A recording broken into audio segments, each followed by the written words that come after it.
आरती हम प्रणत पाल भवाद्वाज की है। इन सब की चर्चा है अन्य जगह भी। भगवान शंकर की तो चर्चा है ही है, लोमस मुनि की भी चर्चा है और सबकी चर्चा है, लेकिन काकभुसुंडी जी महाराज की चर्चा अन्य किसी ग्रंथ में नहीं है। और आप जो रामायण पढ़ेंगे ना, तो रामायण का कोई भी प्रसंग बिना काकभुसुंडी जी का है ही नहीं है, रग रग में भरा हुआ है। और इस दृष्टि से अगर हम कहें तो काकभुसुंडी जी महाराज सबसे बड़े रामायणी हैं। ये भागवत वाले नहीं हैं, भगवान शंकर तो भागवत वाले भी हैं, उनका नाम तो भागवत में भी है, पार्वती का भी नाम भागवत में भी है, लेकिन काकभुसुंडी जी का नाम कहीं भी नहीं है, केवल रामायण में है। और केवल रामायण में कहने का मतलब ये कि काकभुसुंडी जी महाराज सबसे कट्टर रामायणवादी हैं, उनको और किसी से मतलब नहीं है, उनकी चर्चा अन्य किसी ग्रंथ में है ही नहीं। काकभुसुंडी जी महाराज के जीवन में रामायण के अलावा कुछ है ही नहीं। उन्हीं के लिए प्रश्न है माता पार्वती का भगवान शंकर से कि प्रभु कृपा करके बतलाइए, ये काकभुसुंडी जी इन्होंने ये भक्ति कैसे पाई, ये इतने महान कैसे हो गए, इतने बड़े कैसे हो गए, और ये रहते कहाँ थे, ये कृपा करके बताइए। आश्चर्य है, माता पार्वती को भी आश्चर्य है कि ये काकभुसुंडी जी महाराज, ये कट्टर रामायणवादी, ये कट्टर राम के मानने वाले, ये कैसे इतने बड़े हो गए। बड़ा अद्भुत प्रसंग है, ये सुन करके बड़ा आश्चर्य लगता है और पढ़ करके समझ करके आनंद भी आता है। ये काकभुसुंडी जी महाराज, आपने सुना भगवान शंकर ने उनकी पूरी जीवनी बता दी है। भगवान शंकर ने कहा कि देवी ये काकभुसुंडी जी जो है ना, ये रहते हैं कहाँ रहते हैं, तो भगवान शंकर, वही आपने सुना पाठ में, भगवान शंकर कहते कि देवी ये नीलगिरी पर्वत पर रहते हैं। कहाँ रहते हैं, सीधी सी बात है, ये नील तेही गिरी रुचिर है। कौन से गिरी, तो वही नीलगिरी। भगवान शंकर कहते हैं जो काकभुसुंडी जी है ना, ये नीलगिरी पर्वत पर रहते हैं, वहीं रहते हैं। और एक बात सुन लीजिए, ये रामायण है ना, ये रामायण कथा है। क्या है, कथा। एक होता है इतिहास और एक होती है कथा। इतिहास पुराना होता है पर कथा कभी पुरानी नहीं होती। कथा का भाव है कह था, मतलब कह, हम कौन थे, कौन हैं। इसमें अपनी चर्चा, आत्मा की चर्चा, परमात्मा की चर्चा, ईश्वर की चर्चा, जीव की चर्चा, ये जो चर्चा रहती है ना, यही सब तो कथा है, इसको कथा बोलते हैं। और उधर आप पढ़ेंगे ना, इतिहास को पढ़ करके देखिए, वहाँ आपको अकबर की कहानी मिलेगी पढ़ने के लिए। अकबर की पढ़िए, बीरबल की पढ़िए, शाहजहाँ की पढ़िए, तैमूरलंग की पढ़िए, नादिर शाह की पढ़िए, उधर वो सब। तो इतिहास जो होता है, इतिहास वो एक है, वो कोई घटना घटी थी कभी, वो है, वो पुराना हो जाता है। ये जो कथा होती है, कथा नित्य नूतन। इस प्रसंग को आप कितना भी पढ़िएगा कभी पुराना नहीं होगा ये, क्योंकि ये सबके लिए है। ये कथा ये सबके लिए है। कथा कौन थे, कौन हैं, ये सबके लिए है। तो ये काकभुसुंडी जी महाराज, इनका परिचय बतलाते भगवान शंकर कि देवी ये काकभुसुंडी जी रहते थे, कहाँ रहते थे। भगवान शंकर कहते नीलगिरी पर रहते थे ये। तो पार्वती माता ने पूछा कि प्रभु ये नीलगिरी कहाँ है, ये नीलगिरी किधर है। तब भगवान शंकर ने कहा गिरी सुमेरु उत्तर दिशि, सुमेरु गिरी के सुमेरु पर्वत के उत्तर दिशा में है। कहीं खोजिए तो मिलेगा आपको, जाके सुमेरु पर्वत को उतर जाइए तो खोजने के लिए कहीं नहीं मिलेगा। ये कथा है, कथा मतलब ये अपनी कथा, ये सबकी कथा है, सबकी व्यथा है, ये सबकी कथा है, ये सबके जीवन की घटना है ये। हाँ, मानते कि कोई होंगे, वो बहुत समय पहले कोई होंगे, वो भी एक बात है, लेकिन ये कथा नित्य नूतन, नित्य नवीन सबके लिए है। भगवान शंकर कहते कि देवी काकभूषुंडी जी महाराज नीलगिरी पर रहते हैं। और नीलगिरी है कहाँ? तो भगवान कहते गिरी सुमेरु उत्तर दिशि दूरी, सुमेरु गिरी के उत्तर दिशा में रहता है वो नीलगिरी। और देखिए भगवान शंकर ने कितनी अच्छी बात की, पूरा परिचय दिया काकभूषुंडी जी का। ये कट्टर रामायणवादी है। रामायणवादी का मतलब जिनका जीवन ही रामायण है,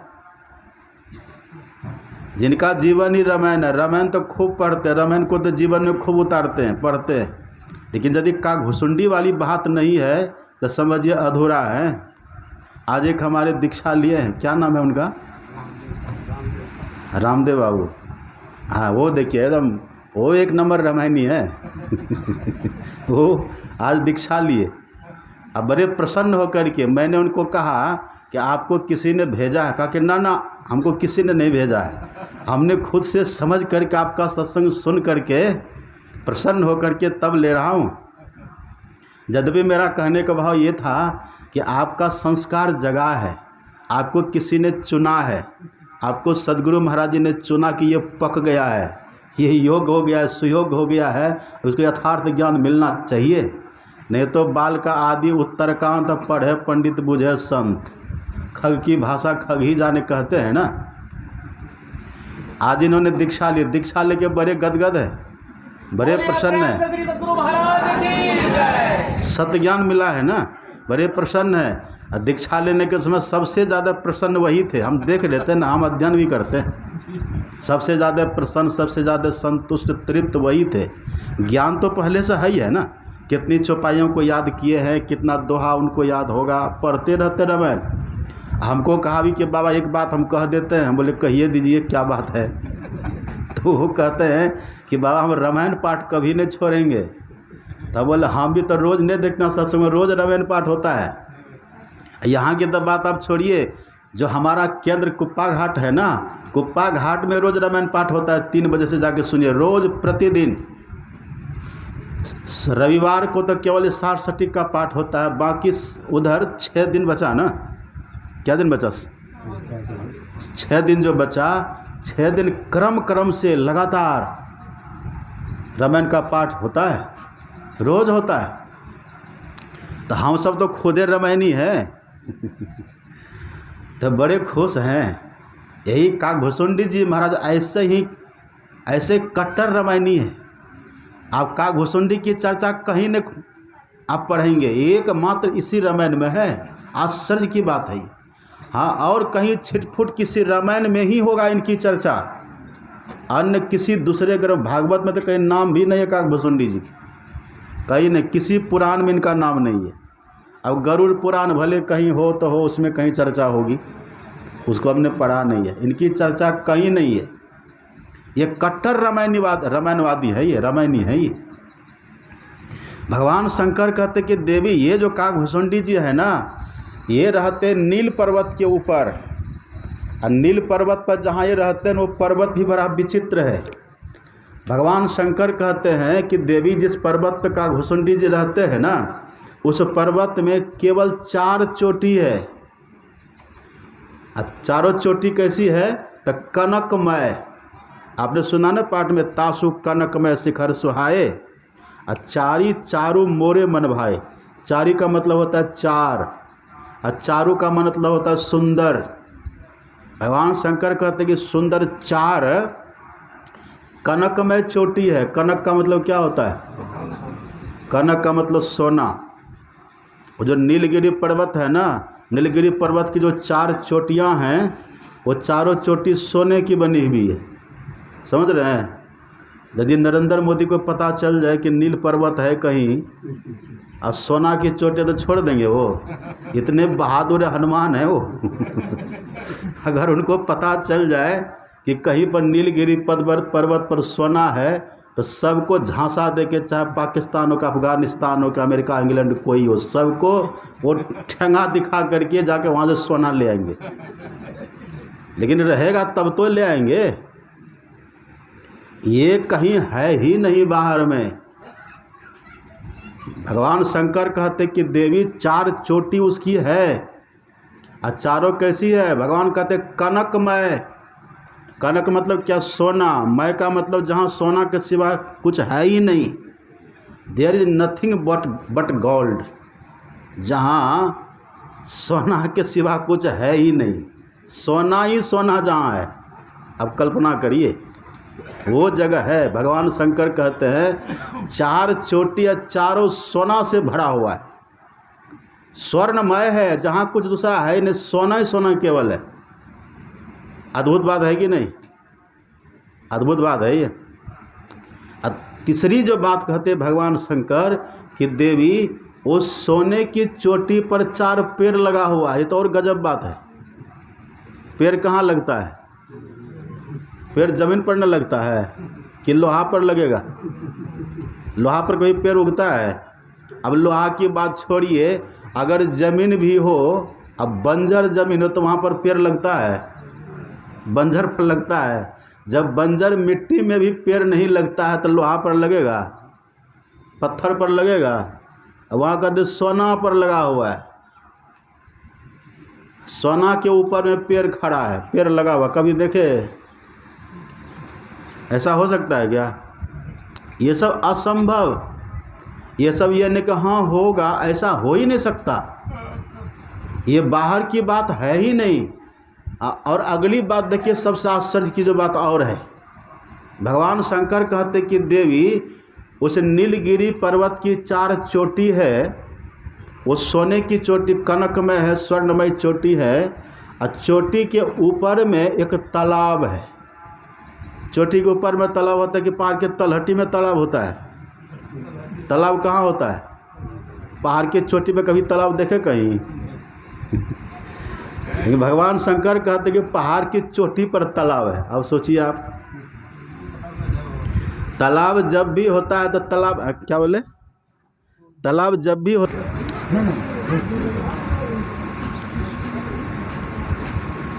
श्री सद्गुरु महाराज की जय। भगवान शंकर कह रहे थे शैलोपरि सर सुंदर सोहा। शैलोपरि का अर्थ होता है शैल के ऊपर, और शैल मतलब पहाड़। भगवान शंकर कहते हैं पहाड़ के ऊपर में सर है। सर का मतलब तालाब। तालाब है। तालाब जब भी होता है तो नीचे में होता है, या उस पहाड़ पर होता है जो पहाड़ काफ़ी गहरा हो बीच से, वहाँ बरसात का पानी टिक जाता है। लेकिन ये नील पर्वत कैसा है? भगवान शंकर कहते हैं ये पहाड़ के ऊपर में दूसरा पहाड़ है। अब कल्पना करिए, वहाँ कोई कल्पना है ज़मीन की? ये तो छोटे मोटे पहाड़ जहाँ तहाँ होते, उस पर भले कहीं काल आपको कभी कभी दिख जाता होगा। लेकिन जो सबसे बड़ा पर्वत है सुमेरु गिरी, भगवान शंकर कहते सुमेरु गिरी के ऊपर में है नील पर्वत। उत्तर का मतलब होता है ऊपर। गिरी सुमेरु उत्तर दिशि दूरी, उत्तर का मतलब होता है ऊपर। आप देखेंगे ना नक्शा में, देखिए जो नक्शा होता है ना, आप नक्शा में देखेंगे उत्तर लिखा रहता है ऊपर की तरफ रहता है ना, और दक्षिण रहता है नीचे की तरफ। तो उत्तर का भाव है ऊपर की तरफ से। तो भगवान शंकर कहते कि हे पार्वती, गिरी सुमेरु के ऊपर में नील पर्वत है, और तब उस नील पर्वत के ऊपर में 4 सोने की चोटी है, और उस चोटी के ऊपर 4 पेड़ लगा हुआ है। ये सब आश्चर्य की बात है ना? आपको लग रहा है ना? पेड़ जब भी होगा तो मिट्टी में होगा, ज़मीन पर पेड़ होता है। लेकिन भगवान शंकर कहते कि देवी ये सोने की चोटी पर पेड़ लगा हुआ है। ये कितना आश्चर्य की बात है। और उसी के ऊपर में भगवान शंकर कहते कि तालाब है सर, मतलब तालाब है। और उस तालाब में उतरने की जो सीढ़ी है ना, वो मणि की सीढ़ी है। मणि का तो नाम आप सुने हैं ना, मणि मतलब बहुमूल्य हुआ ना, मणि की सीढ़ी लगी हुई है, वो तालाब है। भगवान शंकर कहते कि देवी जहाँ काकभुसुंडी जी महाराज रहते हैं ना, ये वही स्थान है। नीलगिरी पर्वत के ऊपर में वहीं पर काकभुसुंडी जी रहते हैं। ये आश्चर्य की बात है ना, यही परिचय है। अब भगवान शंकर कहते हैं कि देवी सुनो, उस पर्वत पर रह कर के जो काकभुसुंडी जी भजन करते हैं, वो भजन कैसे करते वो सब बतलाते हैं भगवान शंकर। भगवान शंकर कहते हैं कि 4 चोटी है और चारों चोटी पर 4 पेड़ लगा हुआ है। आम का पेड़ है, पीपल का पेड़ है, पाकर का पेड़ है और बरगद है, बट। ये 4 पेड़ लगे हुए हैं। भगवान शंकर कहते हैं चारों पेड़ के नीचे बैठते काकभुसुंडी जी, कहीं पर बैठ कर के जप करते हैं, कहीं पर बैठ कर के ये मानस पूजा करते हैं, कहीं पर बैठ कर के ध्यान करते हैं और कहीं पर बैठ कर के सत्संग करते हैं। 4 पेड़ है और चारों पेड़ के नीचे बैठ कर के ये काकभुसुंडी जी 4 काम करते हैं। 4 काम करते हैं। अब सुनिएगा ध्यान से, ये जो 4 कनक में चोटी है, ये क्या है आखिर? आप नील पर्वत कहीं खोजने के लिए जाएंगे, दुनिया में कहीं नहीं मिलेगा। और हमारे गुरु महाराज जी लिखते हैं इसकी व्याख्या में, इस भूमंडल के भूगोल ग्रंथ में, भूगोल है ना, भूगोल गुरु महाराज कहते हैं इस भूमंडल के भूगोल ग्रंथ में कहीं भी इस तरह के पहाड़ का वर्णन नहीं है, कहीं है ही नहीं वर्णन। भूगोल में होता ना, कहाँ पर क्या है, कहाँ पर कौन पहाड़ है, कहाँ पर कौन नदी, कहाँ पर क्या है, ये तो भूगोल में वर्णन होता है ना। पर गुरु महाराज जी लिखते हैं कि इस भूमंडल के भूगोल में कहीं पर भी ये वर्णन नहीं है कि इस तरह का कोई पर्वत, नील पर्वत है जिसकी 4 चोटी सोने की बनी हुई है और सोने की चोटी पर 4 पेड़ लगा हो, फिर सोने के उसके ऊपर में, चोटी के ऊपर में तालाब हो और तालाब में जल भी हो और उस जल में कमल खिला हुआ हो। ये भी आश्चर्य की बात है, कमल खिले हुए हों और फिर कमल पर भोरे की गुंजार हो रही हो। ये सब अद्भुत बात है। तब इसकी व्याख्या हमारे गुरु महाराज जी करते हैं कि वास्तव में ये है क्या, ये क्या है। अब सुनिए ध्यान से, जो हमारे गुरु महाराज जी व्याख्या किए हैं, अब वो सुनिए। सुमेरु में से सु हटा दीजिए, क्या होगा? मेरु। अब मेरु में लगा दीजिए दंड, तब क्या होगा? मेरुदंड। मेरुदंड कहाँ है? मेरुदंड कहाँ है? इसी शरीर में, ये पीठ की जो रीढ़ है ना, हड्डी, इसी यही है मेरुदंड। हमारे गुरु महाराज जी कहते हैं इसी मेरुदंड में एक खड़ी रेखा है, एक खड़ी रेखा, चैतन्य धार की रेखा, उसी को हठ योग में कुंडली बोलते हैं, कुंडलिनी उसी को बोलते हैं। वो खड़ी जो रेखा है, गुरु महाराज जी लिखते हैं उसी मेरुदंड के भीतर जो रेखा है ना, खड़ी धार रूप रेखा है, वो धार रूप, उसी रेखा के सहारे इस पिंड में 5 चक्र है। कौन सब चक्र है वर्णन करते हैं। और सुबह में जो आपने पाठ में सुना था ना, शिव संहिता, सुबह क्या पाठ हुआ था? शिव संहिता का पाठ हुआ था ना। उसी में आपने सुना नहीं, ज्ञान संकलिनी तंत्र का आज सुबह में पाठ हुआ। उसमें भगवान शंकर ने लिखा, भगवान शंकर ने उसमें कहा, आपने सुना था, भगवान शंकर ने कहा यानी यानी ही प्रोक्तानि पंच पद में फलानी वे तानी सर्वानी सुतरा मेतज ज्ञानाद भवंती ही। भगवान शंकर 5 चक्र का वर्णन करते हैं। आज प्रातः काल सुना था आपने, 5 चक्र का वर्णन करते हैं भगवान शंकर। ये शिव संहिता में ये वर्णन करते हैं। हाँ, शिव संहिता में ये श्लोक है। तो इसमें भगवान शंकर कहते कि हे देवी, पार्वती से कहते कि 5 चक्र है। कौन सब चक्र है?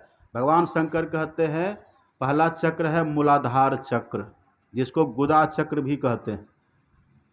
दूसरा चक्र है स्वाधिष्ठान चक्र, जिसको लिंग चक्र भी कहते हैं। तीसरा चक्र है मणिपूरक चक्र, जिसको नाभि चक्र कहते हैं। चौथा चक्र है अनाहत चक्र, जिसको हृदय चक्र भी कहते हैं। और पांचवा चक्र है विशुद्ध चक्र, जिसको कंठ चक्र भी कहते हैं। ये उसी धार जो मेरुदंड के भीतर जो खड़ी रेखा रूप धार है ना, हमारे गुरु महाराज जी लिखते हैं ये पांचों चक्र उसी रेखा के अगल बगल में उसी से लगता हुआ है। यही 5 चक्र है। ये पांचों कहाँ है? मेरुदंड के भीतर। इसीलिए इसको कहते हैं सुमेरु पर्वत। यही नीचे से मूलाधार से शुरू है, यहाँ कंठ चक्र तक है। मूलाधार से शुरू होकर के कंठ चक्र तक, चूँकि मेरुदंड में है ना, तो उनको शास्त्रीय भाषा में प्रतीकात्मक रूप से भगवान शंकर ने उसी को सुमेरु कह दिया। क्या कहा? सुमेरु। तो भगवान शंकर कहते हैं गिरि सुमेरु। ये जो गिरि सुमेरु, गिरि मतलब पर्वत, ये जो सुमेरु पर्वत है ना, भगवान शंकर कहते हैं इसके उत्तर में, उत्तर का मतलब होता है ऊपर। अब देखिए मूलाधार के ऊपर में क्या है? स्वाधिष्ठान। स्वाधिष्ठान के ऊपर में है मणिपूरक, और मणिपूरक के ऊपर में अनाहत, अनाहत के ऊपर में विशुद्ध, और विशुद्ध के ऊपर में है आज्ञा चक्र। तो हमारे गुरु महाराज जी लिखते हैं ये विशुद्ध कंठ चक्र के ऊपर जो है ना, ये जो भाग है, इसी में आँख का जो स्थान है ना, ये नीचे के भाग को कहते हैं पिंड, ऊपर के भाग को कहते हैं ब्रह्मांड। ये पिंड और ब्रह्मांड का मिलन स्थल है ये। यहीं पर जीव का वास, यहीं पर तीसरी आँख है, यहीं पर आप और हम सब रहते। जीव इसी में रहता, अंधकार में रहता है ना, और दोनों के मिलन स्थल में ही घोर अंधकार है। यही जो घोर अंधकार है, अंधकार का रंग कैसा होता है? अंधकार का रंग काला। और नील किसको बोलते हैं? नील मतलब भी वही ना हुआ, काला।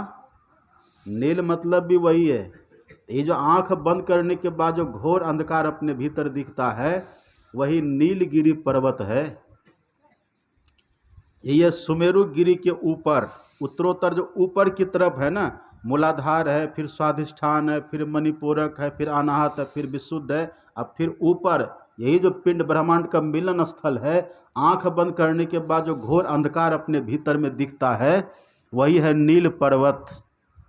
अब सुनिएगा ध्यान से, उसी नील पर्वत के भीतर में, उसी नील पर्वत के अंदर में एक छठा चक्र है, जिसको कहते हैं आज्ञा चक्र।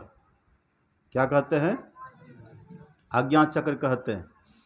और आज्ञा चक्र को ही दूसरे शब्दों में, दूसरी भाषा में तीसरी आँख कहते हैं। क्या कहते हैं? तीसरी आँख। उसी तीसरी आँख में, उसी आज्ञा चक्र में जीव रहता है। और जीव के लिए आप पढ़ेंगे ना, देखिए जैसे हमारे गुरु महाराज जी कहते थे, सुनिए ध्यान से, बच्चे सबको बढ़िया बढ़िया संस्कार दीजिएगा। देखिए यहाँ मेरे 2 बच्चे बैठे, इधर देखिए, ये दोनों ध्यान के समय कितना शांति से बैठे थे। जब तक ध्यान होता रहा, जरा सा भी शोर शराबा नहीं किया। ये दोनों एकदम शांत। वो दीक्षित है, वो बच्चा, वो दीक्षित है। गौशाला में अपना सत्संग हुआ अभी 1 महीने तक। ये बच्चा जी टोपी वाला, ये दीक्षित है। अब ये गौशाला में जो सत्संग हुआ ना 1 महीने का, पूरी मेहनत करते थे। ये आटा सानते थे गोड्डा में, गौशाला में, गोड्डा सा है वहाँ आटा सानते थे, और दौड़ दौड़ के सबसे ज़्यादा ही परोसते थे। आटा सानना, परोसना, दौड़ भाग करते रहना। और ध्यान के समय बिल्कुल शांत, देखते हैं, सत्संग के समय शांत, ध्यान के समय शांत। और जब भोजन का समय होता था, परोसने की बारी, तो सबसे आगे यही रहते थे परोसने में। इतना एक्टिव है।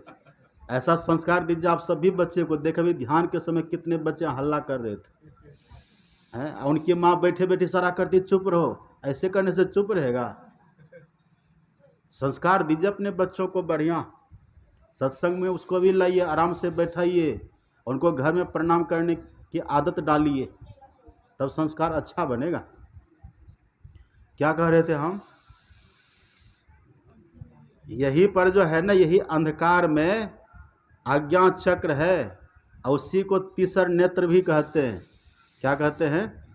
अब देखिए, हमारे गुरु महाराज जी लिखते पदावली में, आप पढ़ेंगे, मैंने प्रातः काल भी कहा था, गुरु महाराज जी लिखते मन तुम बसो तीसरो नैना, हे मन तुम तीसरी आँख में बसते हो, रहते हो, ये कहते हैं ना।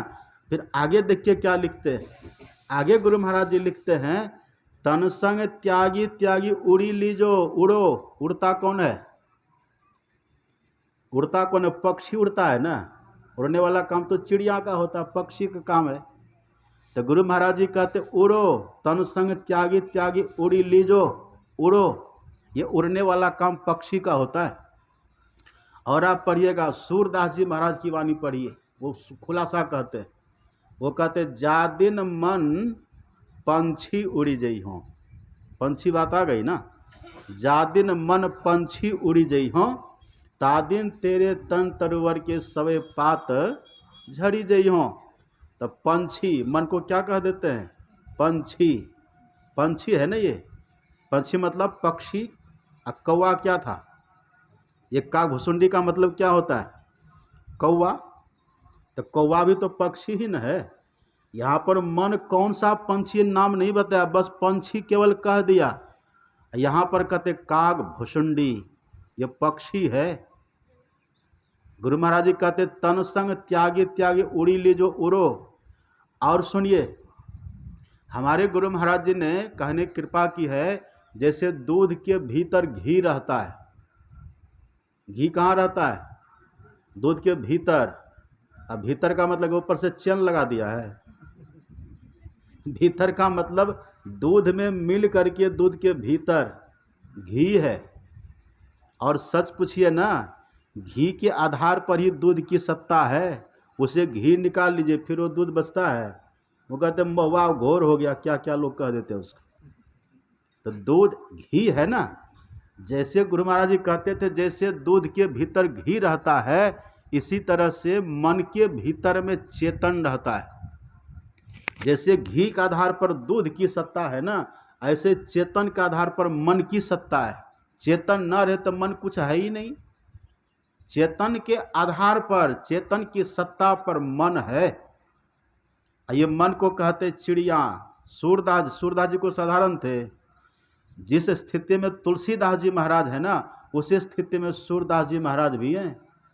और जिस स्थिति में भगवान शंकर है, उसी स्थिति में तुलसीदास और सूरदास भी है। संत और भगवंत में अंतर कुछ भी नहीं होता। तुलसीदास जी कहते संत भगवंत अंतर निरंतर नहीं। संत और भगवंत में कुछ भी अंतर नहीं होता।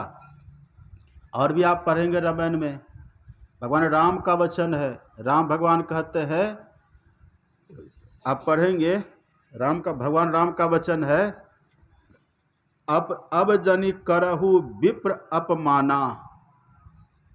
एक कबंध राक्षस था ना, कबंध का वध करके भगवान ने तब कबंध से कहा था, अब जनि करहु विप्र अनुमाना, मानहु संत अनंत समाना।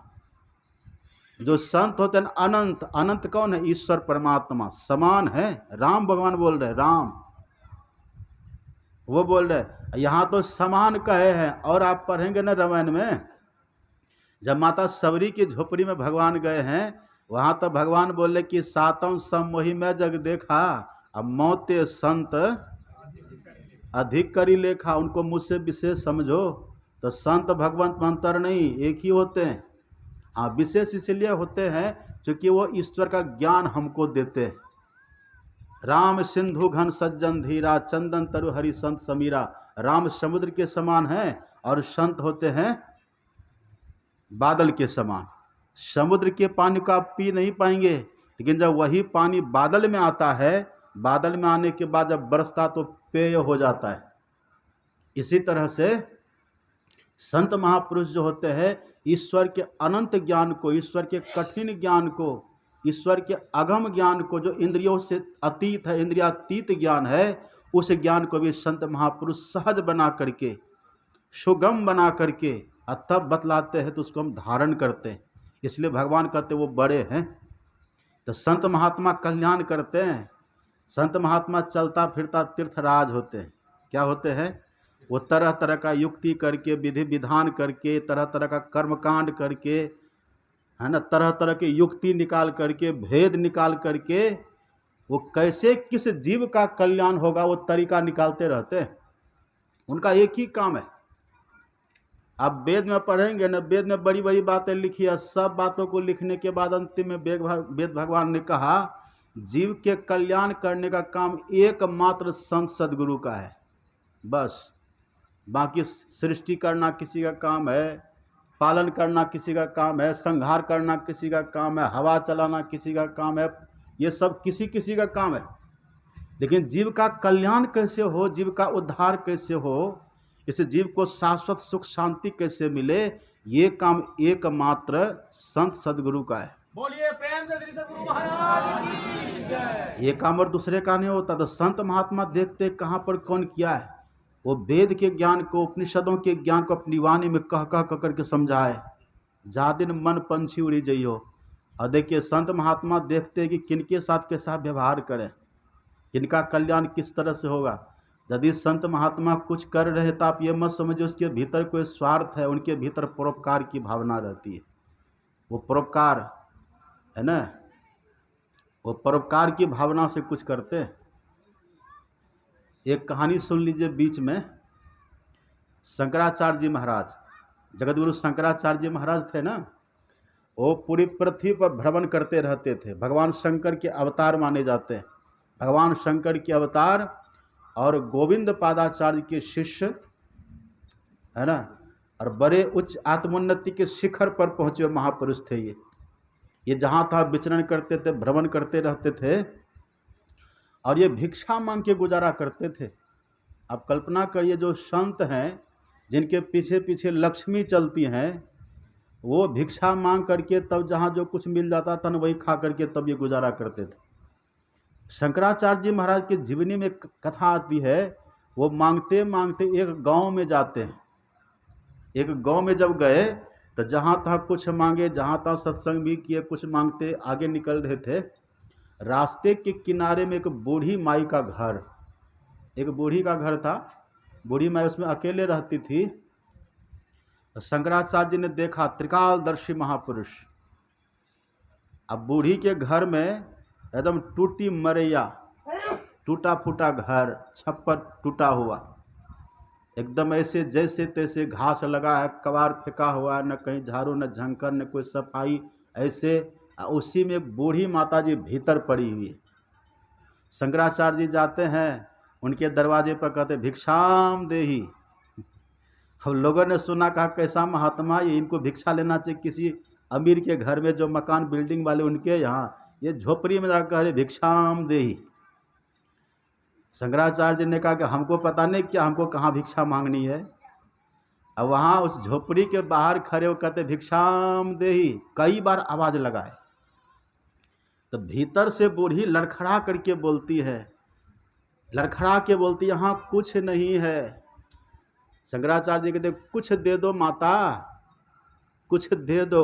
वो बूढ़ी कहते कुछ है ही नहीं तो देंगे क्या। तब शंकराचार्य जी कहते तुम मेरे सामने तो आओ, मेरे सामने आ जाओ। और देखिए उनके अड़ोस पड़ोस में बड़े पूंजीपति लोग थे। शंकराचार्य जी चाहते तो वहाँ से हट करके दूसरे दरवाजे पर चले जाते, वहाँ से मांग करके अपना गुजारा वो कर सकते थे। नहीं, कहते कि तुम बाहर आओ माता। तो वो बूढ़ी भीतर से कहते कि बाबा हम बाहर आने के योग्य भी नहीं, लड़खड़ा करके किसी तरह से घूट घूट करके दम तब बोलती है हम बाहर आने के भी योग्य नहीं है बाबा। कहा क्यों? कहा कि हम औरत जाती है, बूढ़ी, हम चल नहीं पाते हैं, कई दिन से भूखे हैं और तन पर वस्त्र नहीं है।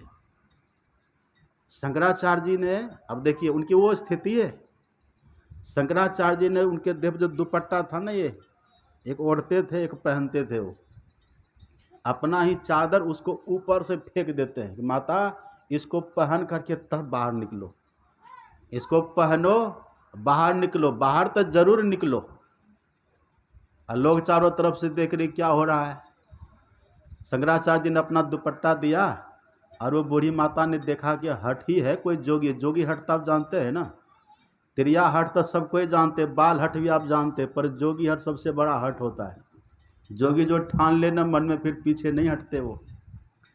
तो देखा कि हटने वाले नहीं हैं, तब फिर वो बूढ़ी माई वही उनका वो दुपट्टा लपेट करके कमर में वो किसी तरह से सहारे कुछ कुछ पकड़ करके बाहर आई, कांपती हुई हाथ जोड़ती कि बाबा कुछ नहीं है मेरे पास, पेट को दिखाती कई दिन से भूखी पड़ी है, कुछ है ही नहीं। कहा कुछ दे दो माता। अब बूढ़ी कहती है हम क्या देंगे, कुछ है ही नहीं। कहा कुछ दे दो। अब लोग सोचता है कैसा लोभी बाबा है ये बेचारी, इसके पास कुछ नहीं है, उसके पास में तो हकीकत में कुछ नहीं था। और आजकल के लोग ऐसे सोचते हैं कि दे कि नहीं दे, अगर दे दिए तो वहाँ इतना कम हो जाएगा, अगर दे इतना कम हो जाएगा, कभी काल कह भी देते, और फिर आधा घंटा जब होता न तब सोचते कि अरे बाबा को हम कह तो दिए, लेकिन अगर दे देंगे तो इतना तो कम हो जाएगा, फिर तब क्या होगा। तो ये उहापोह चलता है मन में, ये उहापोह चलता है मन में। बॉक्स में दीजिए आवाज, बॉक्स सुनिए अब धीरे से। तो वो जो बूढ़ी माता जी थी वो हाथ जोड़े खड़ी हैं कि बाबा मेरे पास कुछ नहीं है। शंकराचार्य जी हाथ फैला के खड़े हैं सामने कि माता कुछ भी दे दो। जब देख लिया कि इनके पास कुछ नहीं, हकीकत में कुछ नहीं है, ये नहीं कि इधर तिजोरी में है ऊपर से कह रहे नहीं है, ऐसा नहीं, उनके पास हकीकत में कुछ नहीं था। तब शंकराचार्य जी महाराज क्या करते हैं, उनका जो पात्र था ना, भिक्षा पात्र, उसमें 2-4 आंवला का फल था।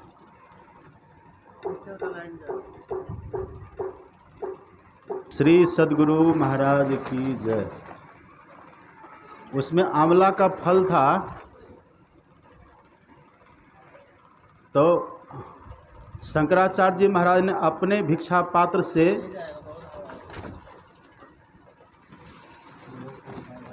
2 आंवला निकाले और आंवला उस बूढ़ी माई के हाथ में देते हैं। सुन रहे ना ध्यान से, ये आंवला निकाल करके बूढ़ी माई के हाथ में देते हैं और तब कहते कि अब दे दो हमको। दे संत कितने उपकारी होते हैं। ठीक है तुम्हारे पास नहीं है ना माता, ये मेरा ही आंवला लो और अब ये तुम्हारा हो गया। पहले संत ने अपने हाथ से दे दिया और दे के तब कहता है अब ये आंवला तुम्हारा, मतलब ये तुम्हारी पूंजी हो गई। अब ये तुम हमको दे दो। तब फिर वो बूढ़ी माता जी उन्हीं का लिया हुआ आंवला दान करने के भाव से कहते लीजिए बाबा। बाबा ने ले लिया, शंकराचार्य जी महाराज ने ले लिया और ले करके जैसे उस आंवला को उसके सामने उस आंवला को खाए, आंवला को लेकर खा लिए और खा के वहाँ से चले गए। उनके जाने के बाद उस बूढ़ी माई के घर में सोने का मोहर, कई सोने का सिक्का प्रकट हो गया वहाँ, और उसी सोने के मोहर से, उस सिक्का से वो बूढ़ी माई लखपति बन गई। देख रहे संत महात्मा कैसे करते। ये मत सोचे कि अपने लिए मांग रहे हो, उनको अपना कोई कमी है, कैसे किनका हित होगा ये उनको पता है। तो संत ऐसे होते हैं, ऐसे संत है सूरदास जी। सूरदास जी कहते हैं जादिन मन पंछी उड़ी जई हों, ये मन कैसे पक्षी के समान है। और जैसे दूध में घी रहता है ऐसे मन के साथ हम रहते, चेतन रहता है, मिला हुआ रहता है। ये रहता है कहाँ? भगवान शंकर कहते कि देवियों काकभुसुंडी जी रहते थे नीलगिरी पर। कहाँ रहते थे? नीलगिरी पर रहते थे। तो आप और हम जो है ना जीवात्मा, ये मन रूपी पंछी के साथ में रहते हैं, ये मन के संग में रहते हैं। तो हम भी कहाँ रहते हैं? आंख बंद करने के बाद जो घोर अंधकार दिखता है ना, वही नील पर्वत है। उसी नील पर्वत के ऊपर ये जीव रूपी काकभुसुंडी रहता है। ये भाव है। अब भगवान शंकर कहते हैं कि देवी उस नील पर्वत पर जो 4 चोटी है वो क्या है? भगवान शंकर ने सुना है, आपने सुना चार चोटी कैसा है? कनक में। कनक मतलब सोना। और सोना का रंग कैसा होता है? सोना का रंग आपने देखा कैसा होता है? पीला पीला, सुनहरा रंग होता है, पीला। और ये जो पीलापन है प्रकाश का प्रतीक है ये। तो सोना कहने का भाव है प्रकाश, सोना कहने का भाव प्रकाश से है। तो भगवान शंकर कहते कि देवी उस नील पर्वत की चार चोटी है, यही स्वर्ण में प्रकाश में चार चोटी। अब देखिए चार चोटी कौन सब है, ध्यान से सुनिएगा। चार चोटी कौन सब है? पहली चोटी है प्रकाशमय चोटी, उस नीलगिरी पर्वत पर आंख बंद करने के बाद जो घोर अंधकार दिखता वही नीलगिरी पर्वत है। उस पर्वत के ऊपर जो पहली स्वर्णमयी चोटी है उसी का नाम है सुबुद्धि। क्या नाम है? सुबुद्धि है। इसी सुबुद्धि रूपी चोटी के ऊपर में बट का पेड़ लगा हुआ है, बरगद।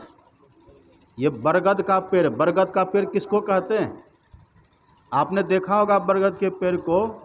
बरगद का जो पेड़ होता है ना, ये बंधा हुआ है कि नहीं फोटो? हाँ, कोई नहीं, ये हवा है, बस हवा का आनंद लीजिए, कुछ होना जाना नहीं है। हम गोड्डा में सत्संग किए, वहाँ तक गोड्डा में जब वो गौशाला अपनी बन रही थी ना, अभी गोड्डा से ये सब आए में सत्संग देखते बिल्डिंग से स्टार्ट हुआ है। ये यहाँ की खासियत है, ये कुछ विशेषता है देवघर की। ये गोड्डा को लगता है पार करेगा। यह खासियत है। तो आप वर्षा से भी डरिए मत, आप छाँव के, आप छप्पर के नीचे हैं। क्या कह रहे थे हम? हाँ, पहली चोटी कौन है? प्रकाशमय चोटी। ये संतों की भाषा में, योगियों की भाषा में ये सुबुद्धि प्रकाशमयी होती है। हम लोग हैं अंधकार में, लेकिन निर्णय हम किससे करते हैं? हमको दिखता है किससे? किसी गहन सवाल का जब जवाब ढूंढते तक कहाँ दिखता है वो? सुबुद्धि में। ये सुबुद्धि प्रकाशमयी है। यही जो हम इस नीलगिरी पर्वत पर रहते हैं ना, एक ये चोटी है सुबुद्धि। और सुबुद्धि प्रकाशमयी होती है, तब हम गहन से गहन सवाल का समाधान कर पाते हैं। ये सुबुद्धि प्रकाशमयी चोटी है। इसी सुबुद्धि रूपी चोटी के ऊपर जो पेड़ लगा हुआ है वह पेड़ है बरगद का पेड़। कौन पेड़ है? बरगद। अब बरगद के पेड़ को आप देखिएगा, बरगद का जो पेड़ होता है ना, उसमें बहुत सी जड़ जटाएँ निकलती है। जड़ जटाएँ देखा आपने? उसके डाली से जटा निकलती है। आप देखिएगा बरगद को, उसकी डालियों से जटा निकलती है, और वो सब जटा निकल करके धरती को स्पर्श करते धरती में समा जाती है। और समा करके वो धरती से जल का अवशोषण करके पेड़ को पुष्ट करती है। इसका भाव क्या है? और ये जड़ जटाओं के बीच में एक मूल होता है उस पेड़ का। बरगद के पेड़ का मेन जड़ मूल होता है, जो सबसे मोटा, उसी के ऊपर सबका भार रहता है। ठीक इसी तरह से भगवान शंकर कहते वो जो बरगद का पेड़ है ना, ये बरगद का पेड़ प्रतीक है। किसका प्रतीक है? ये बरगद का पेड़, ये वेद के, पुराणों के, उपनिषदों के, शास्त्रों के, विविध प्रकार के ग्रंथों के ज्ञान का प्रतीक है ये बर का पेड़। सुन रहे ना? भगवान शंकर कहते हैं कि देवी उसी बरगद के पेड़ के नीचे बैठ करके काकभूषुंडी जी कथा करते थे। ये कहने का भाव क्या? जैसे बर की जड़ जटाएँ धरती को छूती है ना, ऐसे जो वक्ता होते हैं, जो वक्ता लोग होते हैं, उनकी जो वृत्ति होती है, उनके ख्याल में, उनकी सुबुद्धि में वेद का ज्ञान, उपनिषद का ज्ञान, पुराण का ज्ञान, गीता का ज्ञान, ये सब ज्ञान उनकी बुद्धि में रहता है। जैसे बर की जड़ जटाएँ धरती को छूती है ना, ऐसे ही व्यक्ति की जो वृत्तियाँ हैं, उनकी जो बुद्धि है, उनका जो ख्याल है ना, वो तरह तरह के ग्रंथों को छूती रहती है। बोलिए मत, सुन रहे बात? वो छूती रहती है। अभी देखते हैं, हम अभी आपको सुना रहे हैं ना, हम कभी गीता का श्लोक सुनाते हैं आपको, कभी उपनिषद का श्लोक सुनाते हैं, कभी रामायण की चौपाई सुनाते हैं ना, कभी महाभारत का श्लोक हम सुना देते हैं। यही है बरगद का पेड़, इसी को बोलते हैं। ये बरगद का पेड़ कहाँ रहता है? ये सुबुद्धि रूपी चोटी के ऊपर में। और जैसे बरगद के पेड़ का एक मूल जड़ होता है ना, ये मूल जड़ क्या है? अगर मूल जड़ न रहे तो बरगद का पेड़ रहेगा? वो जटा के भरोसे बरगद का पेड़ नहीं रहेगा। जटा भी है, उसकी भी देन है, उससे भी कुछ जल मिलता है, कुछ ऊर्जा, कुछ पोषण मिलता है। लेकिन यदि मेन जड़ नहीं रहे बरगद के पेड़ का, तब वो पेड़ खत्म हो जाएगा।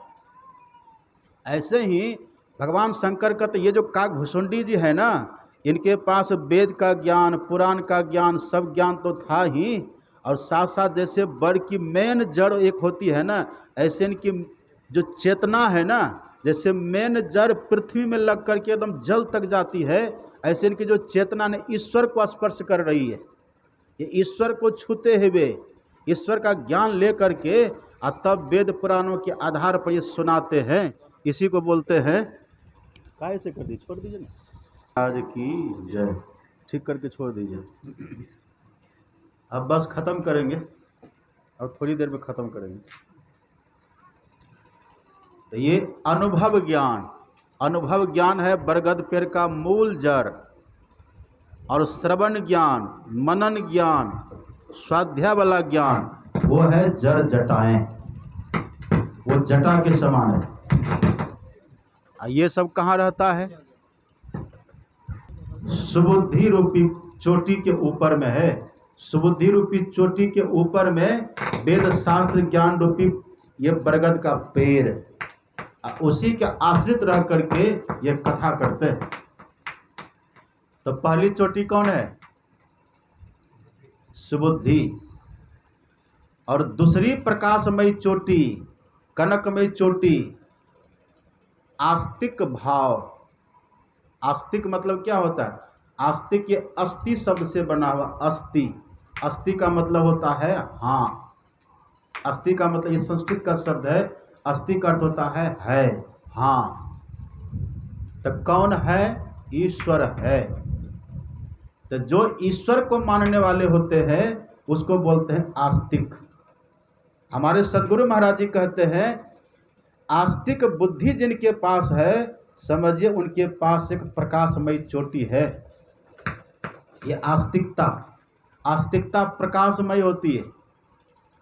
आस्तिक भाव रहेगा तब ईश्वर की खोज करिएगा। जिसके पास आस्तिक भाव है, नास्तिक व्यक्ति, उसके पास प्रकाश नहीं रहता, वो तो बस जीता है, वो ऐसे जी रहा है। एक ये है ना हमारे सीताराम, ये क्या नाम है इनका, परशुराम बाबू। एक इनकी पोती है, छोटी सी बच्ची है, वो मेरे पास आई तो वो हरिद्वार भी गई थी, छोटी बच्ची इनके साथ हरिद्वार भी गई थी। आज मेरे पास आई, प्रणाम किया, थोड़ी बड़ी हो गई तो हमने कहा दीक्षा लिया जी? कहा कि ना। तो हमने कहा कि तुम हरिद्वार भी गई थी, अभी तक दीक्षा भी नहीं लिया, तो कुछ खाते पीते हैं क्या? कहा खाली मछली खाते हैं। केवल मछली खाते हैं। अब बच्ची है ना, इतनी सहजता से बोलती है कि उसको लगता है कि मछली खाना बढ़िया है। कहते खाली मछली खाते हैं और कुछ नहीं खाते, मतलब मांस खाना उसके लिए खराब है, बकरी खाना खराब है, मुर्गा खाना खराब है, फिर उसके ज्ञान में ऐसा है कि मछली खाना थोड़ा बढ़िया होता है ना। तो खूब बढ़िया से, बच्ची है, छोटी है, लेकिन बच्चा को बुद्धि कितना होगा। वो कहते कि बाबा खाली मछली खाते हैं, एकदम सहज भाव में, समझिए। एक और बच्ची कल मेरे पास आई थी। हाँ, वो बच्ची है आप ही की जो पुत्री है ना, आप ही की नतनी, इन्हीं की नतनी है वो मधुपुर में रहती है। वो बच्ची मेरे पास है, वो प्रणाम किया तो एकदम छोटी है, वो इससे भी छोटी है, एकदम छोटी। आश्चर्य लगा, देखिए बच्चे का संस्कार कैसा होता है। वो जब यहाँ कल आई, उसने जिद पकड़ लिया कि हम गुरु महाराज को माला पहनेंगे। अब कोई उसका इसकी चर्चा कुछ नहीं है। संस्कार देखिए कैसे प्रकट होता है। वो कहते हैं गुरु महाराज को माला पहनाएंगे, तो उनकी माँ ने कहा कि अरे पहना लो। तो मेरे रूम में जो चित्र है ना गुरु महाराज का, ये प्रमोद जी थे वहाँ, तो वही कहा कि वही माला इनको 2 पहना देगी। तो वो कहती नहीं नहीं नहीं, वो माला तो पहनाया हुआ है।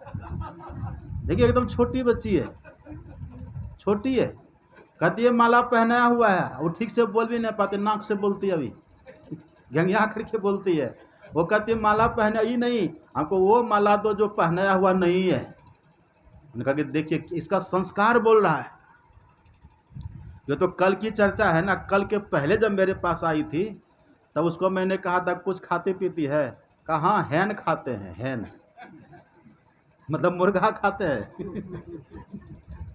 मुर्गा खाते हैं।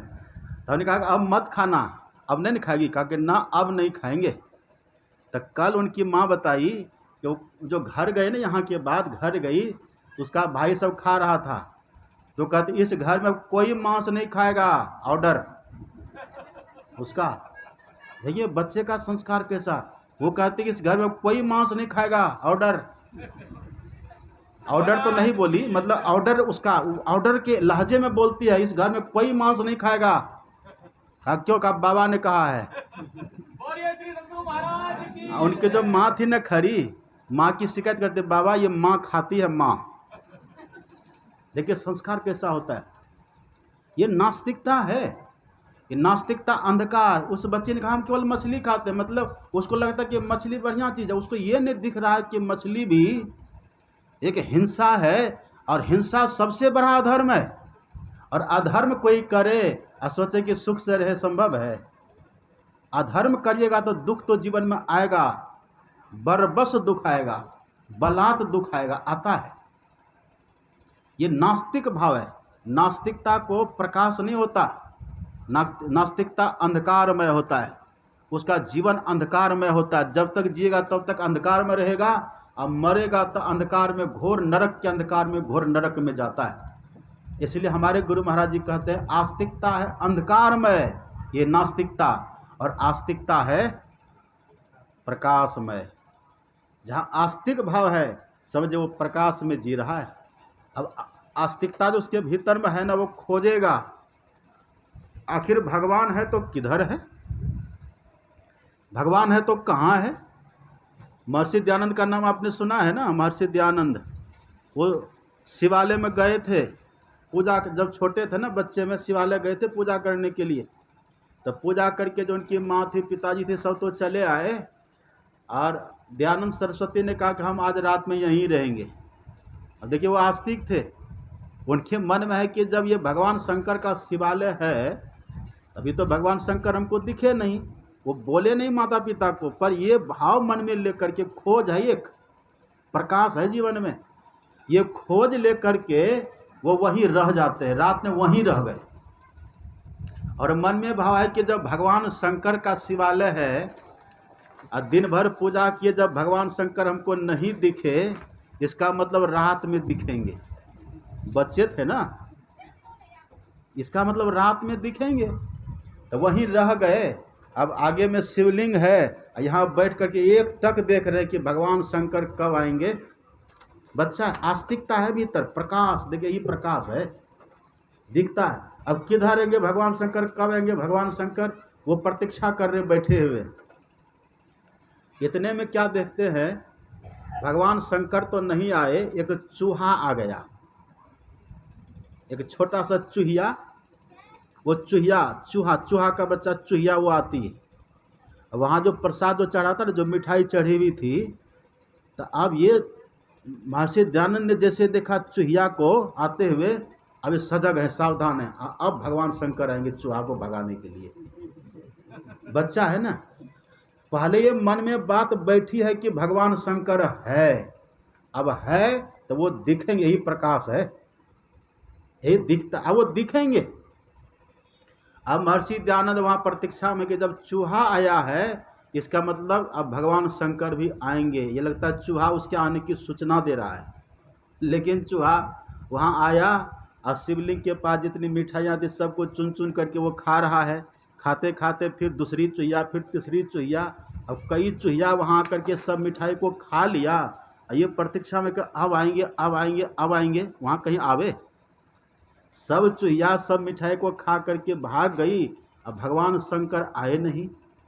अब इनके मस्तिष्क में सवाल खड़ा होता है, सवाल खड़ा हुआ। अब महर्षि दयानंद सोचते हैं कि यदि भगवान शंकर है तो फिर वो आए क्यों नहीं। उनके ऊपर मिठाई थी, मिठाई को चूहों ने मिलकर के खा लिया, तो ये चूहों को भगाने के लिए क्यों नहीं आए। इसका मतलब है कि ये नकली शिवलिंग है, ये नकली है। ये यहाँ पर भगवान है जरूर, पर ये नकली है। यहाँ नकली मतलब यहाँ उनका दर्शन हमको ठीक से नहीं होगा। अब उनका दर्शन कहाँ पर होगा उसकी खोज में ये लग जाते हैं, और उसी खोज में लगते लगते तब जाते हैं बिरजानंद स्वामी के पास, फिर उनसे दीक्षा लेते, साधना किए। जब उनको भीतर में दर्शन हुआ है तब कहता हाँ ये है भगवान, ये है शिव। और तब लोगों को उन्होंने शिक्षा दी, ये बाहर के पूजा पाठ के चक्कर में मत रहो, ये आस्तिक भाव रखो और अपने भीतर खोज करो, भीतर की यात्रा करो, इससे दर्शन होगा भगवान का। यही है आस्तिकता, यही है प्रकाशमय चोटी। ये सबके भीतर है, लेकिन प्रायः लोगों के भीतर में नास्तिकता उसको दबा करके रखती है। आस्तिक भाव है सबके भीतर, पर नास्तिकता उसको दबा करके रखती है। और दबाता है कौन? अगर बचपन से बच्चे को ज्यों का त्यों छोड़ देना तो आस्तिकता लेकर के उभरेगा, बड़ा होगा। लेकिन माता पिता उनको ऐसी शिक्षा देते हैं, उनकी आस्तिकता दब जाती है और नास्तिकता उभर आती है। ये आस्तिकता, यही दूसरी चोटी है प्रकाशमयी। और तीसरी चोटी है प्रकाशमयी।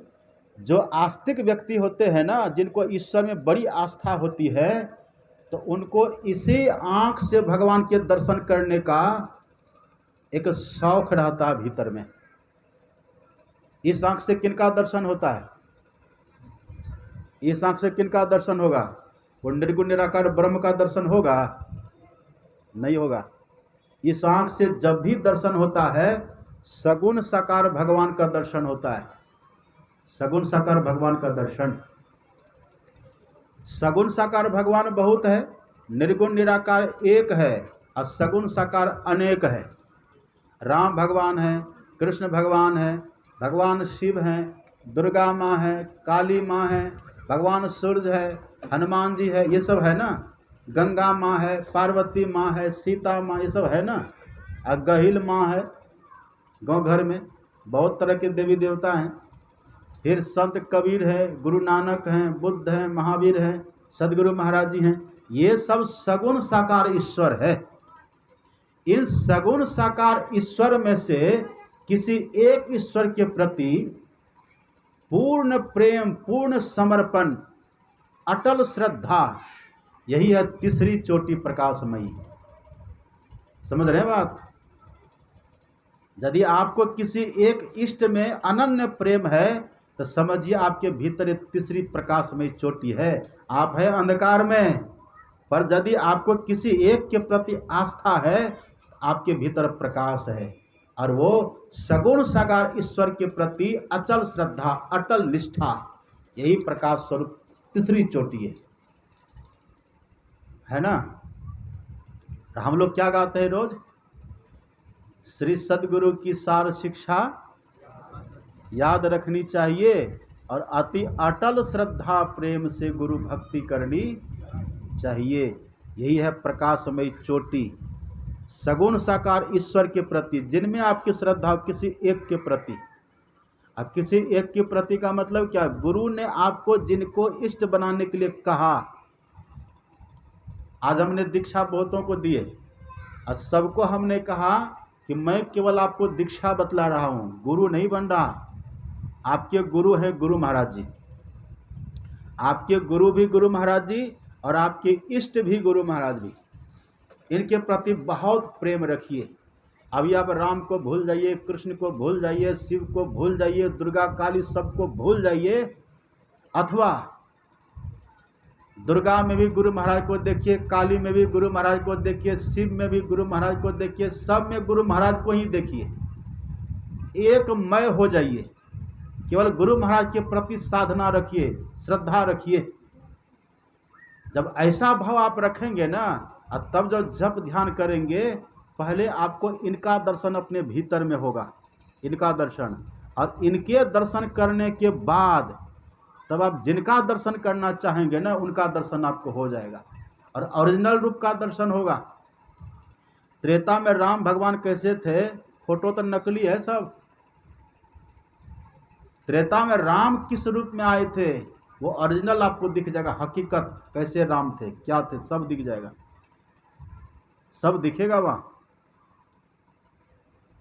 कृष्ण भगवान कैसे थे वो दिख जाएगा, है ना। हनुमान जी कैसे थे वो दिख जाएगा। लेकिन पहले सबको भूल जाना पड़ेगा, पहले सबको भूल करके एक गुरु महाराज को मान लीजिए बस।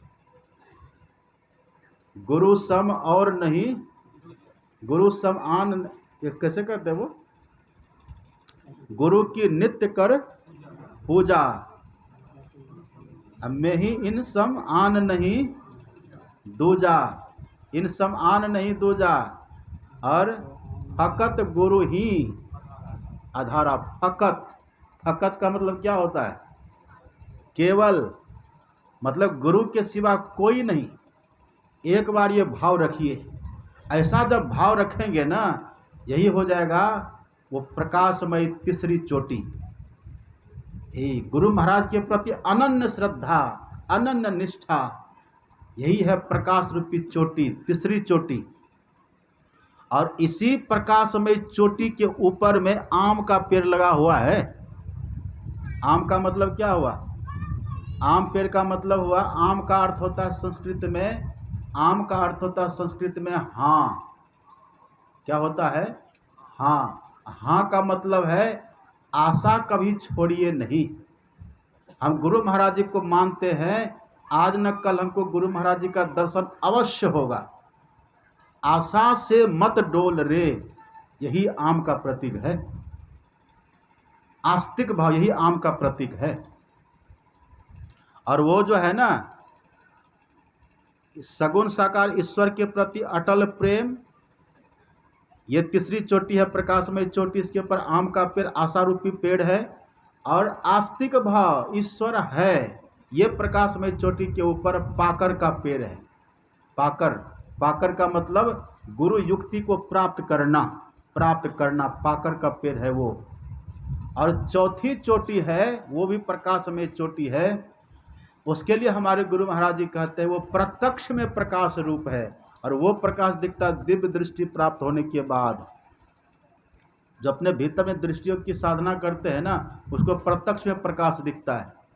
वो जो प्रकाश है उस प्रकाश के ऊपर में पीपल का पेड़, और पीपल के पेड़ को देव वृक्ष कहा जाता है, देवता का। इसको भगवान श्री कृष्ण कहते मैं वृक्षों में पीपल हूँ। और ये पीपल प्रतीक है गुरु कृपा का। किसका प्रतीक है? ये गुरु कृपा का प्रतीक है पीपल का पेड़। तो जिनको गुरु की कृपा मिलती है, जिनके ऊपर गुरु की कृपा होती है, उसी को ये दृष्टियोग करने की युक्ति मिलती है। और वही जब दृष्टियोग की साधना करते तब उसके भीतर जो प्रकाश प्रकट होता है वही चौथी चोटी है, वो दिव्य दृष्टि से दिखती है। ये चार चोटी है। अब भगवान शंकर कहते हैं इसी चोटी के ऊपर में एक तालाब है। वो तालाब कहाँ है? सुनिएगा ध्यान से। उस तालाब में जल भरा हुआ है। क्या है? जल। और जल कैसा है? तो भगवान शंकर कहते शीतल अमल मधुर जल। शीतल पानी है और अमल मतलब पवित्र, बिना कोई इसमें कचरा नहीं, कोई गंदगी उसमें नहीं है, पवित्र पानी है। और उसी में भगवान शंकर कहते हैं वो मीठा भी है, मीठा है, अमल है और शीतल है, पानी है। तो वो तालाब कहाँ पर है? वो तालाब है, तालाब का मतलब है ज्योति मंडल। और सहस्रदल कमल जो है ना, सहस्रदल कमल के प्रकाश को ही वो शीतल पानी कहा गया है। क्योंकि सहस्रदल कमल में चंद्रमा का दर्शन साधक को होता है। और चंद्रमा का प्रकाश कैसा होता है? ठंडा कि गर्म? ठंडा होता है। और सूर्य का प्रकाश गर्म होता है। हमारे गुरु महाराज जी लिखते हैं सहस्रदल कमल ही वो तालाब है। और सहस्रदल कमल में जो ज्योति विराज रही ना, जो प्रकाश है, वहाँ का प्रकाश, प्रकाश तो इधर भी है पर उसकी चर्चा नहीं है। वो जो प्रकाश है ना, वही प्रकाश है, वो जल, जल के समान प्रकाश है। अब सुनिएगा ध्यान से, संतों की भाषा में जल की तुलना प्रकाश से की गई है। कबीर साहब कहते हैं, गुरु नानक साहब कहते हैं, रिमझिम बरसे अमृत धारा। रिमझिम बरसे, तो क्या वहाँ पानी बरस रहा है? वहाँ पर प्रकाश की वर्षा हो रही है अपने भीतर में। रिमझिम बरसे अमृत धारा, अब मनु पीवे, उसको मन पीता मतलब उसका दर्शन होता है। सुनी शब्द विचारा, जो गुरु के शब्दों के, गुरु के ज्ञान को विचारता है, उसको समझने की कोशिश करता, समझता है और अपने भीतर की तरफ धंसता है ना, तो उसको प्रकाश में मानो जल का दर्शन, वो प्रकाश दिखता, प्रकाश का दर्शन होता है। और सहस्रदल कमल का जो प्रकाश है वो शीतल ठंडा, क्योंकि वहाँ पर चंद्रमा का उदय होता है और चंद्रमा का प्रकाश ठंडा। और ठंडा कहने का मतलब क्या? बर्फ़ के जैसे ठंडा होता है। ठंडा कहने का मतलब है उस प्रकाश के दर्शन से दैहिक, दैविक और भौतिक के तीनों ताप खत्म हो जाता है, इसीलिए कहते हैं यही है। अब मणि सोपान क्या है? सीढ़ी, सोपान कहते हैं सीढ़ी को। ये मणि की सीढ़ी क्या है? यही कहते हैं बिंदु। बिंदु ही वो सीढ़ी है, जैसे बिंदु रूपी सीढ़ी में प्रवेश करके उस तालाब में उतरते हैं, तो बिंदु ही सीढ़ी है। बिंदु हो गया सीढ़ी, सहस्रदल कमल हो गया तालाब, उसके भीतर का प्रकाश हो गया पानी, वो ठंडा, निर्मल और मीठा, मतलब आनंद आता है वहाँ। उसी में जो तरह तरह का नाद साधक अपने भीतर सुनते हैं, वही है भौरों का गुंजार। ये भौरों का गुंजार है। यह है कथा। क्या है ये? कथा। ये कथा सबके लिए होती है। अब देखिए, सुनिएगा ध्यान से, अब बस अंतिम कर रहे हैं। वट के नीचे बैठ कर के क्या करते थे? सत्संग करते थे। अब वट का पेड़ कहते हैं किसको? वेद को, पुराण को, उपनिषद को, है ना।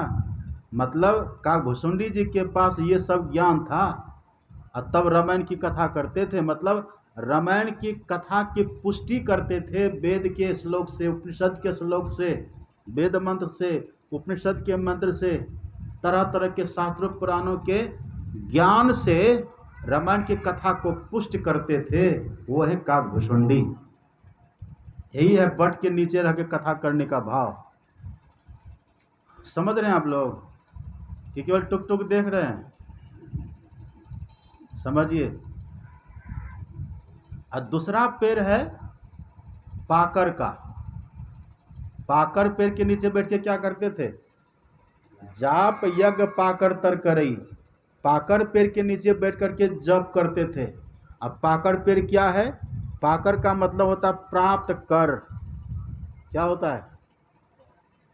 सोना के ऊपर कहीं पेड़ लगता है? नहीं लगता। सोना प्रकाश का प्रतीक है और ईश्वर के प्रति जो आस्तिक भाव है वही प्रकाश में चोटी है। उसी चोटी पर लगा है पाकर का पेड़। इसका मतलब ये है कि जिनको ईश्वर में आस्था होती है, जो आस्तिक वृत्ति के लोग होते हैं, वो ईश्वर का दर्शन करने के लिए गुरु की खोज करते हैं। जैसे महर्षि दयानंद ने स्वामी बिरजानंद की खोज कर ली, ऐसे। तो ये पाकर का पेड़ है गुरु से प्राप्त करना। क्या करना प्राप्त? तो युक्ति, गुरु से दीक्षा लेना। तो काकभुसुंडी जी महाराज ने गुरु से दीक्षा ली। इनके गुरु कौन थे? इनके कई गुरु हुए हैं। पहले इनके कवि लोमस मुनि गुरु थे इनके, लोमस जी महाराज, वो भी इनके गुरु थे। इनके कई गुरुओं का वर्णन है। तब पाकर पेड़ के नीचे बैठ करके जप करने का भाव है कि गुरु से दीक्षा लेकर के, गुरु से मंत्र जान करके तब उसका जप करना। ही पाकर पेड़। और अपने मन से जप करेंगे तब क्या होगा? गुरु बिनु जप तप दान व्यर्थ व्रत, सब व्यर्थ। और क्यों व्यर्थ है इसकी व्याख्या हम दूसरे दिन करेंगे, पूरा खुलासा साफ करके करेंगे। अभी बस इतना ही समझिए। गुरु की जुक्ति पाकर का पेड़ है और गुरु से जुक्ति लेकर के जप करना, यही करते थे काकभूषुंडी जी महाराज। और आप लोग दीक्षा लेके जप करते हैं कि नहीं? संत मत वाले करते हैं ना, जप करते, गुरु मंत्र का सब जप करते हैं। अब तीसरा काम करते थे क्या? आम छाह कर मानस पूजा। मानस पूजा किसको कहते हैं? मानस का मतलब क्या होता है? मानस का अर्थ होता है ख्याल। मानस का अर्थ होता है ख्याल, मतलब ख्याल से पूजा।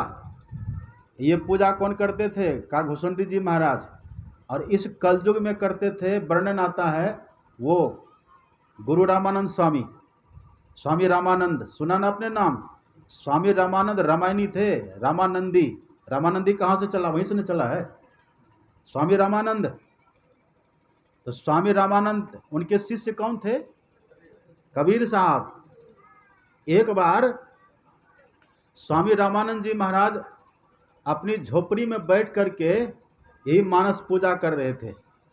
वो मानस पूजा करते थे राम भगवान की। किनकी करते थे?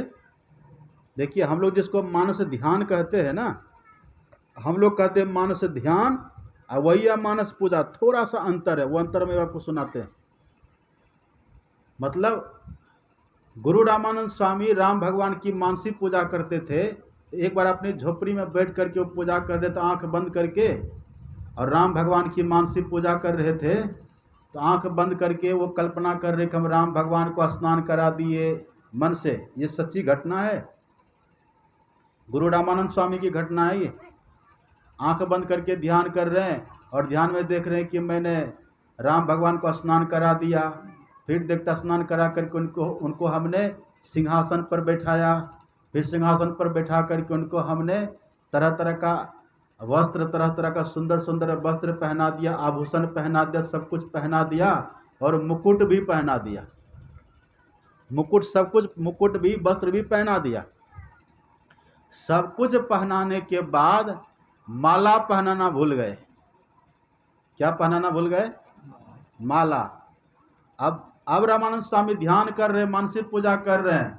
अब ये सोचते, अरे ये तो हम भगवान को वस्त्र पहना दिए, भगवान को हम मुकुट पहना दिए, अब माला पहनाना तो छूट गया। अब माला कैसे पहनेंगे? अब माला जो पहना रहे थे ना, यद्यपि माला भी कल्पना से बनाए थे, ख्याल से माला भी बनाए थे, लेकिन माला थोड़ी छोटी बन गई थी। कैसी बन गई थी? छोटी। अब ऐसे जो माला पहना रहे थे ना भगवान के गला में, तब मुकुट में जाकर के माला फंस गया। छोटी थी ना माला। आंख बंद करके मानस पूजा कर रहे हैं, और जहाँ ये बैठ करके मानस पूजा कर रहे थे गुरु रामानंद स्वामी, उसी झोपड़ी के बरामदा पर उधर कबीर साहब बैठे हुए हैं। और कबीर साहब अंतर्जामी महापुरुष, वो बैठे हैं बाहर में, और गुरु जी बैठे हैं भीतर में। गुरु जी आंख बंद करके माला पहनाने का प्रयास कर रहे हैं, लेकिन माला जो छोटी हो गई, इन्हें पहना नहीं पा रहे हैं। अब मानस पूजा पर ध्यान पर बैठे बैठे बेचारे परेशान हो रहे हैं। अब बहुत समय बीत गया, लेकिन हे भगवान, ये तो अपमान हो गया, माला पहना नहीं, जरा कैसे पहनाएंगे? कबीर साहब बैठे बरामदा पर, वो समझ गए कि गुरु जी को चक्कर लग गया है। चला कोई साधारण नहीं था उनका। तब कबीर साहब धीरे से कहते, गुरु जी घुंडी खोल के पहना न दीजिए। गिरा होता ना घुंडी, बोले घुंडी खोल के पहना न दीजिए। तब भक्त उनको याद आता है, अरे हाँ, तब फिर पहना दिए।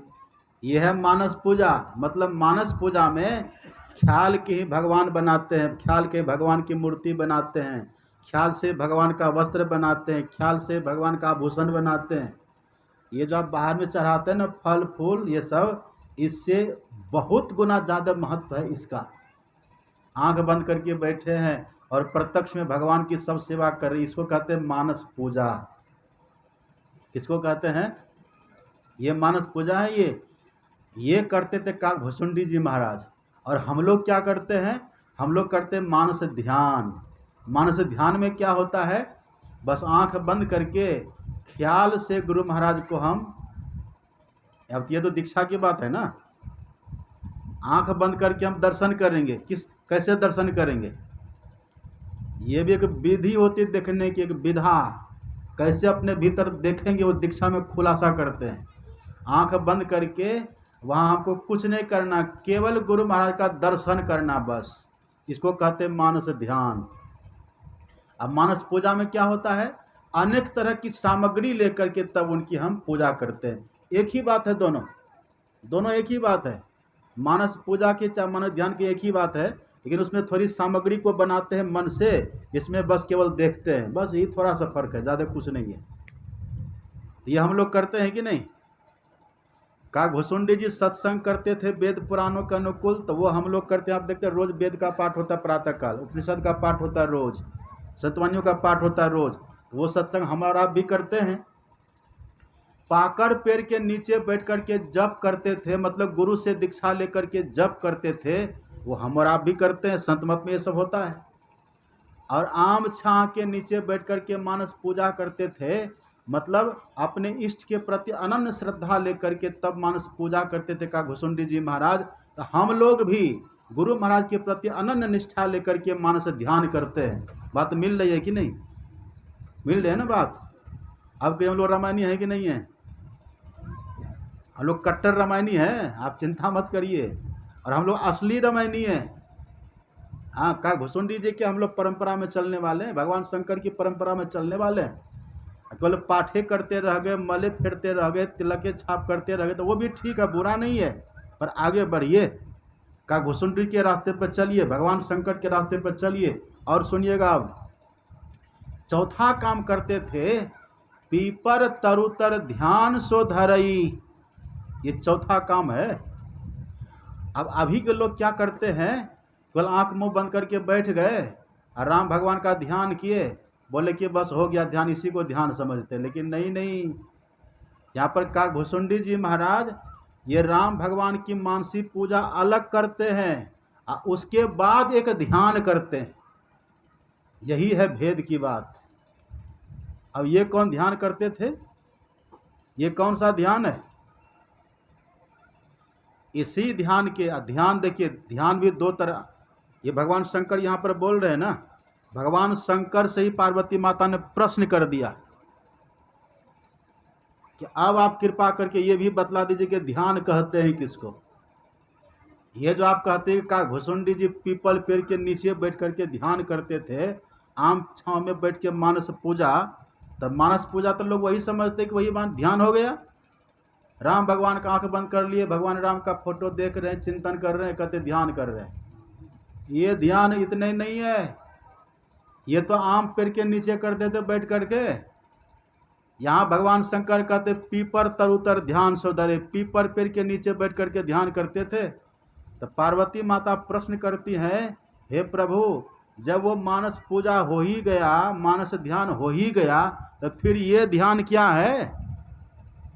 तब भगवान शंकर उत्तर देते हैं, तब भगवान शंकर कहते हैं, देवी न ध्यानम ध्यान मिथ्याहुर ध्यानम शून्यगतम मनः तस्य ध्यान प्रसादेन सौख्यम मोक्षम न संशया।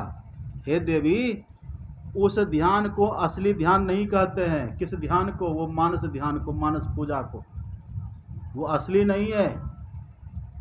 और आजकल लोग एक तीसरा ध्यान करने लगे। कौन ध्यान करते हैं, एक ने कहा कि बाबा हम भी ध्यान करते हैं, तो बोले अच्छी बात है करिए। हमने पूछा कि दीक्षा लिए हैं, कहा कि दीक्षा तो नहीं लिए। तो तब कौन ध्यान करते हैं, समय बहुत हो गया, अच्छा आप ख़त्म कर देते बस। तो कहा कि हम भी ध्यान करते, तो मैंने कहा कि तब तू ध्यान बिना दीक्षा के बिल्ली भी करती, किस लिए, वो चूहा के लिए करती है। ध्यान बगुला भी करता है, किस लिए, वो मछली के लिए करता है। और ध्यान तुम भी करते हो, किस लिए, तो उसने कहा कि दही चोरा के लिए करते हैं। तो नहीं, दही चोरा वाला ध्यान ध्यान है, न तो मानस ध्यान ध्यान है, न तो मानस पूजा ध्यान है। भगवान शंकर कहते हैं मन को शून्यगत कर लेना, मन को शून्य में समा देना, यही असल में ध्यान है। और शून्य का मतलब क्या हुआ, इसी को बोलते हैं संत मत में बिंदु ध्यान। क्या बोलते हैं, इसी का विधि बतलाते हुए भगवान शंकर कहते हैं, वाम दक्षे निरुंधंती प्रविशंति सुषुम्नया ब्रह्मरंध्रम प्रविशांतस ते यान्ति परमांगतिम। भगवान शंकर कहते हैं दाएं दृष्टि को बाएं दृष्टि को दोनों को निरुद्ध करो सुषुम्ना में, इसी को बोलते बिंदु ध्यान। यही ध्यान करते थे का घुसुंडी जी महाराज। और यह है बिंदु ध्यान और फिर है नाद ध्यान। ये बिंदु ध्यान और नाद ध्यान ये करते थे पीपल पेड़ के नीचे बैठ करके। यहाँ आप और हम करते हैं कि नहीं? करते हैं ना। संत मत में पहले 3 साधना बतलाते हैं। 3 साधना में पहले मानस जप, मानस ध्यान और बिंदु ध्यान दृष्टि साधने 3 बतला देते हैं पहले।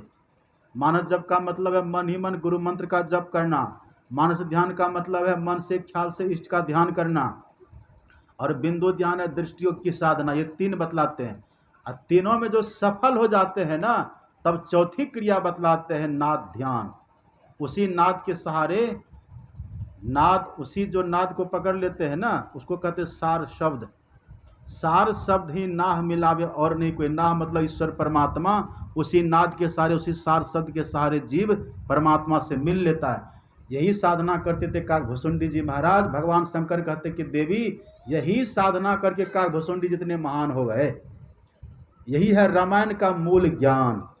अब कहने सुनने की बहुत बात है। और अभी तक अगले साल के ध्यानाभ्यास में भाग लेने वालों का, वचन दान देने वालों